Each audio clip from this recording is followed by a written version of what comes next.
اور اس کو رسول اللہ صلی اللہ علیہ وسلم نے فرمایا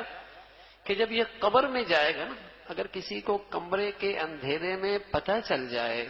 کہ یہاں ایک سانپ ہے، کون بہادر ہے اس رات کمرے میں رات گزار دے؟ اندھیرا بھی ہے اور پتہ ہو کہ ایک سانپ ہے، اور یہ ضروری نہیں کہ وہ ڈسے بھی صحیح، ہو سکتا ہے نہ ڈسے، اور ہو سکتا ہے اس پہ حملہ آور نہ ہو، لیکن رات نہیں گزارے گا، نہیں گزارے گا۔ اور سچے نبی نے بتایا ہے جو شخص زکوٰۃ نہیں دے گا قبر کے اس اندھیرے کمرے کے اندر، صرف سانپ نہیں ہوگا بلکہ گنجا ہوگا، اتنا زہریلا ہوگا کہ اس کے سر کے بال اڑ گئے ہوں گے، اور اس کے منہ کے پاس 2 نقطے ہوں گے جو اس کے اور زہریلے ہونے کی نشانی ہوں،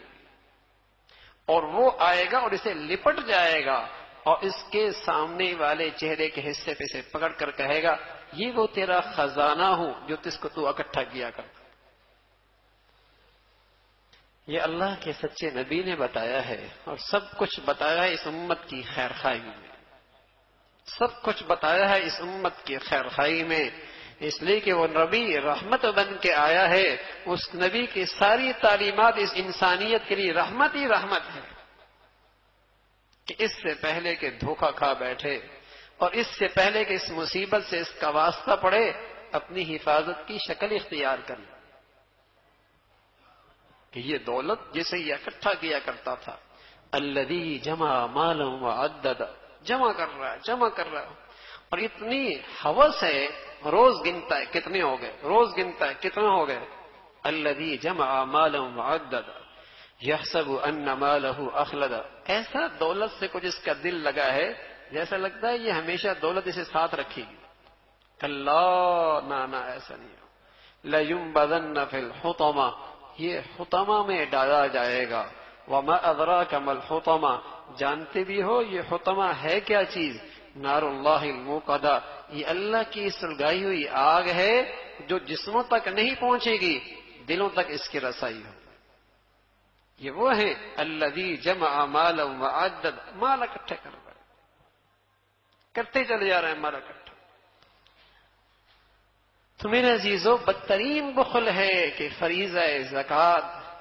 اور جہاں جہاں ان مالدار صاحب مال کے لیے واجب خرچ کرنا، وہاں خرچ نہ کرو، وہاں خرچ نہ کرو، یہ دولت اس کے لیے مصیبت ہے، یہ دولت اس کے لیے مصیبت۔ تو میرے عزیزو، اگر اس دولت کو پاک کرنا ہے، اس مال کو پاکیزہ بنانا ہے، اس مال کو مبارک بنانا ہے، تو فکر ہو کہ اس میں اللہ کا حق باقی نہ رہے،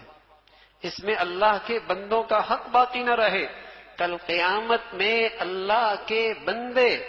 اس سے مطالبہ کریں گے اپنے حق کا کہ دنیا میں انہوں نے ہمارا حق ادا نہیں کیا۔ مخلوق کا حق ہے، اللہ نے اس دنیا کے اندر بعض لوگوں کو اپنا مخزن بنایا ہوتا ہے، جنہیں اللہ اپنی نعمتیں دیتا ہے، اور ان کے واسطے سے امت میں، مخلوق میں وہ چیزیں تقسیم ہوتی رہتی ہیں۔ جب تک یہ تقسیم کرتا رہتا ہے اللہ بھی دیتا رہتا ہے، اور جب یہ اکتانے لگتا ہے اللہ بھی اس سے یہ توفیق اور یہ دولت چھین لیتا ہے۔ یہ تو خوش نصیب ہے، اللہ نے اسے اپنا خزانہ بنایا ہوا ہے اور اسے دے رہا ہے اور اس کے ہاتھ سے تقسیم کروا رہا ہے تو اللہ کا، اور اللہ اس کے ہاتھ سے تقسیم کرا کے اسے نوازنا چاہتا ہے۔ جب تک تقسیم کرتا رہے گا اللہ اسے اور دیتا رہے گا، جہاں اس نے تنگی اور بخل کا مظاہرہ کیا اللہ کسی اور پہ حوالے کر دے گا۔ یہ کون سا آسمان سے گرا ہے؟ اللہ کسی اور کو دے دے گا اور اس کو یہ سعادت بخشے گا۔ تو میرے عزیزو، یہ تو بہت خوش نصیبی ہوتی ہے کہ اللہ رب العزت مال دے اور پھر خرچ کرنے کی توفیق۔